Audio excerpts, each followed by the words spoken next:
السلام علیکم۔ قواعد میں آج ہم پڑھیں گے اسم صفت اور موصوف۔ اسم صفت وہ اسم جو کسی اسم نام کی اچھائی یا برائی ظاہر کرے اسم صفت کہلاتا ہے۔ موصوف جس چیز کی اچھائی یا برائی ظاہر کی جائے اسے موصوف کہتے ہیں۔ مثال کے طور پر ہم اس کو اس طرح سمجھ سکتے ہیں، احمد ایک نیک لڑکا ہے۔ اس جملے میں نیک اسم صفت ہے جبکہ احمد جس کی صفت بیان کی جا رہی ہے موصوف ہے۔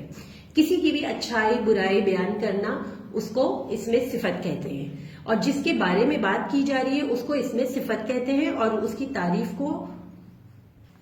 اس جملے میں نیک اسم صفت ہے جبکہ احمد جس کی صفت بیان کی جا رہی ہے موصوف ہے۔